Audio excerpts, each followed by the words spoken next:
Well, Avcom has been responsible for the content elements, edited the soundtrack, and produced all of the visual elements. In selecting the buildings to project on, a couple of factors came into play. One was the actual surface itself and the ways that we could turn that into a screen. And secondly, is there a building aligned with it that's the right height that we could actually use as a projection surface? When you consider the number of building surfaces we're using and the size, for instance, the building that we're looking at now, the 110 building, is 104 by 197 feet of a surface area. That's incredible size. The buildings we were looking at were not ideal projection screens in that the Bank of America is a solid black glass, and then the 110 building has a lot of windows in it. So our solution was to research and find a plastic material. You can think of it maybe like a giant white Post-it note. We then contacted a window washer to apply to the building.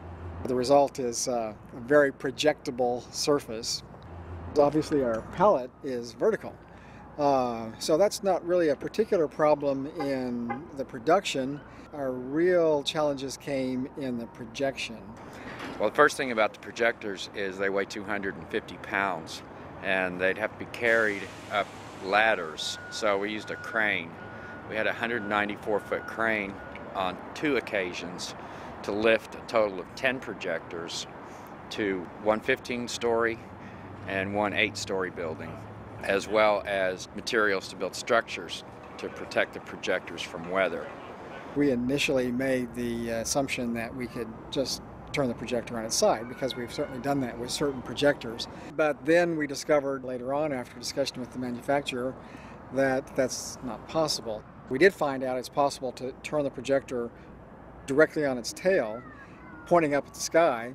Then we use a mirror to redirect the image back to the building. So aligning those is a bit of a challenge. You actually turn the projector first and then stand it up and then put a mirror on it, and those 3 moves invert, or rather turn the image 90 degrees so it fits the shape of a building. The other main challenges that we've had have to do with signal distribution. We're using an HD video signal, and so transmitting that long distances to the buildings has been a bit of a challenge. PSO ran about 2 miles of fiber optic cable, 6 independent runs from the command center to each of the projector stacks. Each projector stack has a primary and a backup fiber optic, and they run different routes. The primary and the backup do not share telephone poles. If you can look at some of these lines down here, PSO has strung it practically everywhere with cable ties. On the roof of the Bernstein Center, there are 7 18,000 lumen projectors. They are DLP projectors. There's only 30 in the country, and we've cornered 10 of them. So we've created a shortage in places like Las Vegas, Atlanta, and even Cairo, I understand. There's a bank of 7 here that work in conjunction with each other, create a single image when they're registered. Then on the Great Western Hotel, there are 3.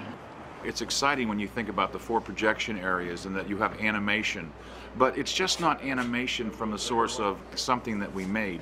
It's authentic Oklahoma that is based on history, research, archives. I oversaw the Watch Out program, and Watch Out is basically used to project the video animations that I myself, Johnny Rizzulli, and Darren Lindsay put together, and worked with Gary and Darren for the overall feel for each block.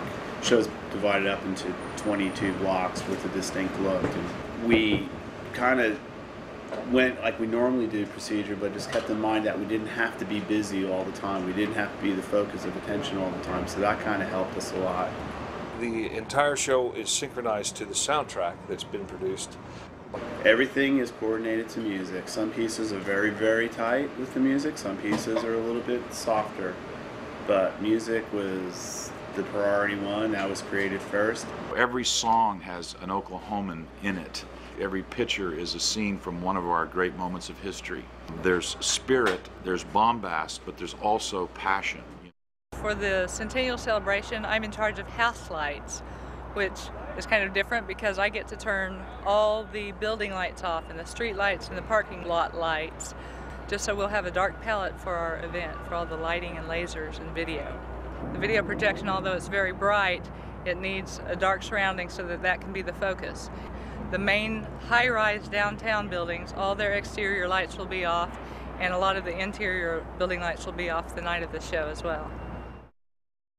Anyway, it's the day before the show now. We've worked into the night for the last several nights, getting everything ready and programmed and focused, having great success. Last night we had everything up and running. The lasers look great. We're going to test everything one last time and run through the entire show and get it all ready to go. After that test is done and the rehearsal, we'll probably finish fine-tuning some of the lighting and adding a few things if we need to. Otherwise, we're pretty close to being ready to go. Tomorrow's game day, so I think we're ready.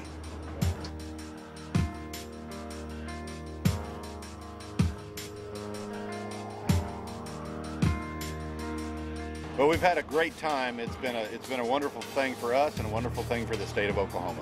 We're proud to be here, proud to be a part of this, and proud to have such a fine professional team to work with. You know, every once in a while in your life, you think that, you know, that was one of those really worthwhile projects. Really only you know inside of you what it took for you to pull that off. And I think that's a reward, you know. An event of this size, production of this scope, where it's outdoors and the skyline is the palette for the production, a lot of people will never do this in a lifetime, much less 2 in a year. One this year in Tulsa, next year in Oklahoma City. And so it's a big learning experience. This has been the greatest team of people that I think I've ever worked with. Everybody has really worked extremely hard, lots of long hours to pull this together. There's so much electronic equipment, moving lights, external forces that we have no control over. The fact that it's so new and it's so stupendous and people haven't seen this kind of thing before, even if it doesn't come across just as we've envisioned, I still think it's going to be just a wonderful experience for the audience. My family made the run into the Cherokee Strip and settled in Oklahoma when it was first opened for settlement. And my great uncle, Frank Franz, was the territorial governor appointed by Teddy Roosevelt to bring Oklahoma into statehood. And that makes me proud to be a part of this. I can create the concept as much as I want, but without execution from a team of talented artisans, you have nothing. So when I see it coming together 2 or 3 days out of show, and I see now the formulation being done, when we do tech rehearsals and I see that things are starting to shape, and finally when we do a dress rehearsal and we see how things are tweaked and what we need to do to make it even better, then you basically put it in the hands of your trusted production team and you let them run. You let them do what they have done, the creation, the creativity, the beauty. You allow them to truly be a part of what started as an idea on a piece of paper.